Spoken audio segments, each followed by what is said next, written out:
माझ्या आईवडिलांचे गुरु प्रेमानंद महाराज. आणि ते त्यांचं जे स्थान होतं ना निमगुळ गाव, त्या निमगुळ गावाला त्यांनी जिवंत समाधी घेतली.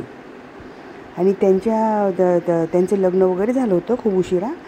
तर त्यांच्या बायकोचं नाव होतं अनुसया माता.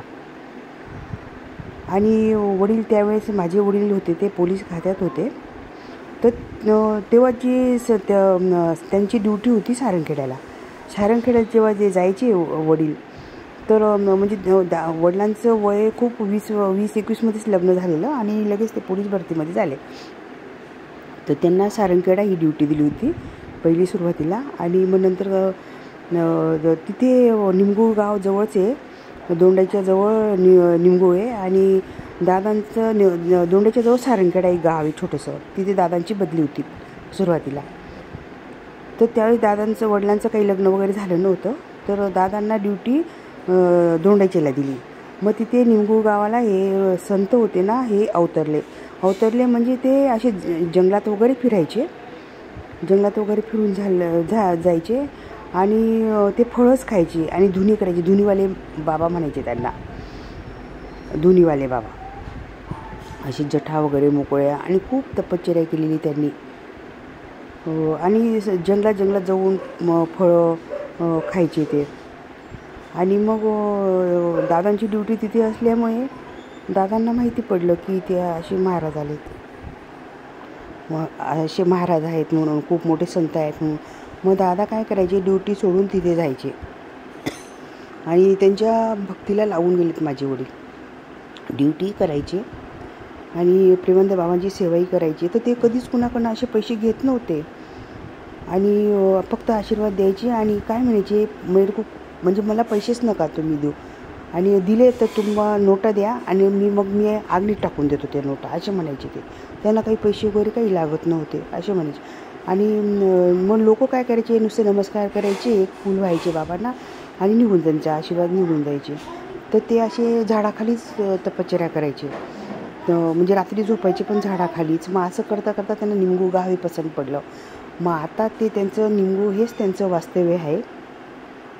समाधी त्यांनी जिवंत समाधी घेतली. आणि म्हणजे त्यांचे साक्षात्कार पण लोकांना खूप व्हायचे आणि अजून पण होतात. अजूनही आमचं श्रद्धास्थान म्हणजे प्रेमानंद महाराज. त्यांना धुनीवाले बाबा पण म्हणायचे, प्रेमानंद महाराज पण म्हणायचे. आणि मग दादांचं मग नंतर लग्न झालं. नंतर मग माझी जी मोठी बहीण आहे तिचं नाव बेबी, ती पहिली मुलगी माझ्या वडिलांनी झाली.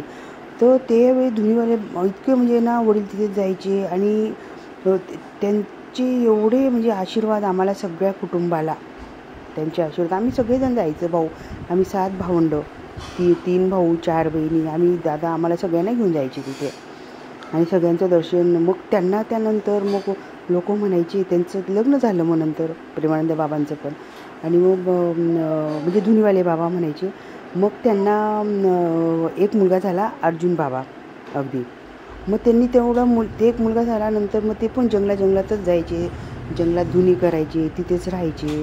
तिथे लोक ते म्हणायचे की तुम्हाला माझ्याकडे दर्शनाला यायचं, ज्याला यायचं ते या, दर्शन घेऊन जा असे म्हणायचे. आणि त्यांना कशाच नाही, फळं खायचे ते, कधी जेवण वगैरे काही करायचे नाही, पाणी आणि फळंच खायची. आणि खूप मोठे जठा, खूप मोठे जठा. आणि जेव्हा आपण म्हणतो ना की आपल्याला कोणी महान संत भेटले की त्यांचा आशीर्वाद आपल्याला आपल्या कुटुंबाला, तर त्यांचं कुटुंब खूप सुखी असतं बघा. आणि त्यांचे विचार पण एवढे छान असतात ना, शुद्ध विचार असतात. कोणाला असं फसवेगिरी वगैरे काही करत नाहीत ते, कारण त्यांचे ते साधू संतांमध्ये वाढलेले असतात ते गुरु.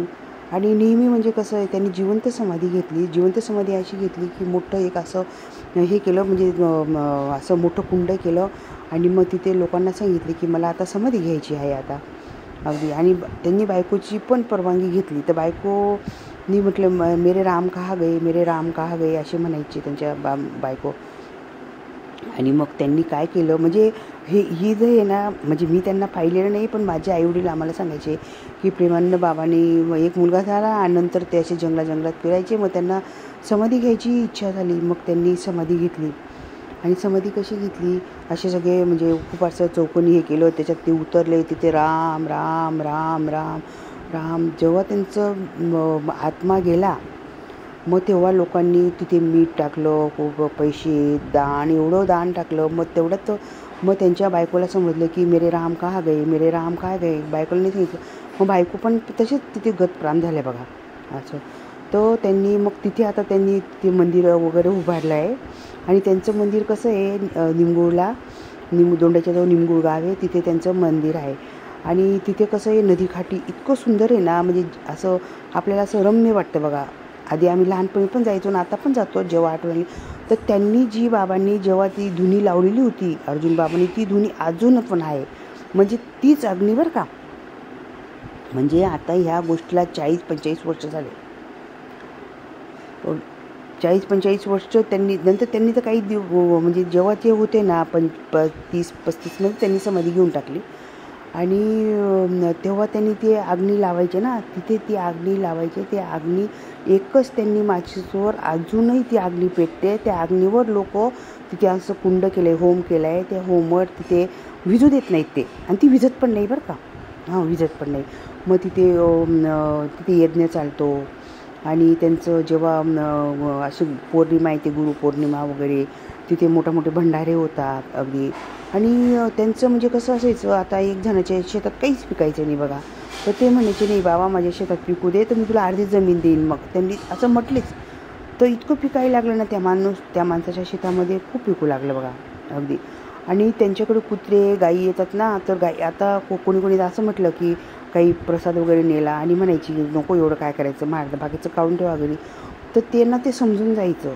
ते सगळं प्रसाद तिथे ते जंगलातच असल्यामुळे, मंदिर नदीकाठी असल्यामुळे शेळ्या चारणारे सगळे असे यायचे, त्यांना देऊन टाकायचे. कुत्रे तर खूपच असायचे, कुत्र्यांना सगळं देऊन टाकायचे. ते स्वतः काहीच खात नव्हते, नेहमी फळं वगैरे खात होते. असे माझ्या आईवडिलांचे गुरु, त्यांचं नाव प्रेमानंद महाराज. आणि त्यांना धुनीवाले बाबा पण म्हणायचे. असं त्यांचं जीवन गेलं आणि त्यांनी जिवंत समाधी घेतली. मग मला असं त्यांचं आठवतं, तर मी ते व्यक्त केलं सगळं. सत्यकथा सत्य आहे. आणि तुमचा योग आला तर तुम्ही निमगोळला जाऊन या, बाबांचं दर्शन घ्या. खूप सुंदर आहे बघा. आणि दोंड्याच्यापासून 30-40 किलोमीटर आहे, जास्त नाही येते. एस-टी जाते, गाडी जाते. आणि असं नदीकाठी आहे अगदी. आणि रम्य वाटतं. आणि जेव्हा आपण संतांचं महाराजांचं समाधीचा अनुभव घेतो ना, तर आपल्याला तेव्हा अनुभव येतात बघा. म्हणजे आपले विचार खूप छान असतात बघा. आपले विचार असे असतात ना की आपण कोणाला त्रास देत नसतो. म्हणजे जेव्हा तुम्ही संतांच्या महान अगदी, म्हणजे ते जे तपस्वी झालेले, त्यांचा आशीर्वाद आपल्या घराण्याला असतो ना, तर आपले विचार खूप सुंदर असतात बघा. आणि आपले कामं पण छान होतात. तर मला त्यांचं सगळं असं आठवलं बाबांचं. आणि आई पण सांगते की बाबांनी असं कार्य केलं. अजून मला पुढंच खूप काही सांगायचं आहे बाबांबद्दल. मी आता एवढंच सांगून इच्छिते. थँक्यू.